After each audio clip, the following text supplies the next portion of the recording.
All right, chemistry students, this is 7.5% yield. Percent yield is actually probably the easiest topic of all the topics we've learned. It's simply an application of stoichiometry with one equation, which is very easy. Percent yield is equal to the actual yield over the theoretical yield times 100. The only difficulty here is figuring out, okay, what is actual yield versus what is theoretical yield. The example I used in class was I described actual and theoretical as kind of being like expectations versus reality, right? We all have moments of expectations versus reality, like what we think is going to happen versus what actually happens.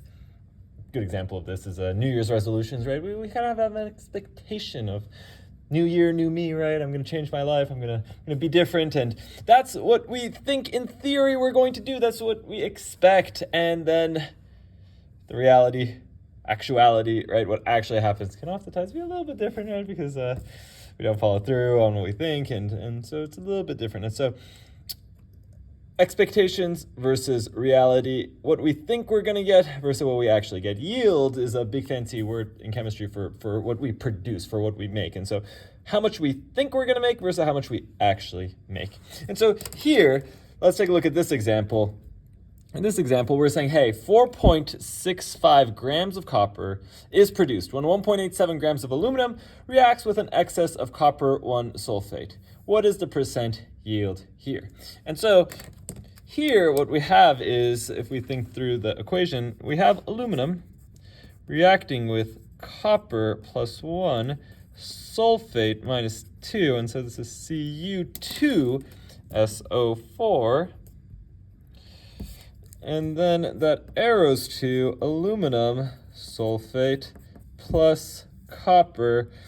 This is plus 3, and so it's SO4 3. This is minus 2, and so we put aluminum 2. And so here is our equation. Now this isn't quite balanced, and so we have to balance it. We got 2 aluminums here, we got 3 sulfates here, so we need 3 sulfates, 6 coppers, 2 aluminums, and there you go, now it's balanced. Now what we're doing is we're saying, hey, we took 1.87 grams with a lot, more than enough, too much copper sulfate, and what we produce is 4.65 grams of copper, and we don't need to know how much of the aluminum sulfate we're producing. And so this then, therefore, right, 4.65, this is what we actually made. We did the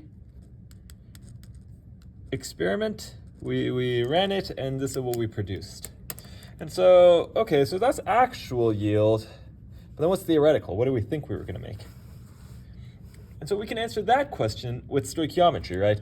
In stoichiometry, we learned that basically we can say, hey, if I have 1.87 grams of aluminum, I can figure out how many grams of copper will be produced based on 1.87 grams of aluminum used if I use stoichiometry. If I use my mole ratio, which tells me that 2 moles of aluminum are used for every 6 moles of copper, and that the molar mass of aluminum is 26.98 grams of aluminum for every 1 mole of aluminum, and that 1 mole of copper is equal to 63.55 grams of copper. Then what we can do is grams of aluminum will cancel, moles of aluminum cancel, moles of copper will cancel, and we're left with grams of copper. Do the multiplication, and it's 13.2. Now that 13.2, that is our theoretical yield, right? That's what we thought we were going to get. And so we can plug these two things into our equation now to get our percent yield. Our percent yield is going to be, we got 4.65 grams of copper. We thought we were going to get 13.2 grams of copper, and so we have 35.2% yield. We got about 35% of what we thought we were going to get. And so, yeah, not that great, right? We made much less than we thought. A brief little discussion of what these numbers mean. Think of it in terms of like, hey, how good did we do, right? If you got most of what you thought you were going to get, right? If you get like a 90% yield, that means, hey, we thought we were going to make like 100 grams. We made 90 grams. We made most of it. we didn't make too many errors. However, if you get something like 35% yield, it's more like, okay, well, we probably made some errors. We lost some product along the way as we did our steps. Maybe we dropped something. Maybe we didn't stir enough. Whatever happened, something resulted in us not making as much as we thought we were going to make. Now, of course, there's technicalities and complexities with this, right? Sometimes the 10% yield is really good because a synthesis, a chemical reaction, is very hard. And sometimes we get over 100% yield, and that's also because we messed up in some way. Maybe we didn't fully dry our product once we made it.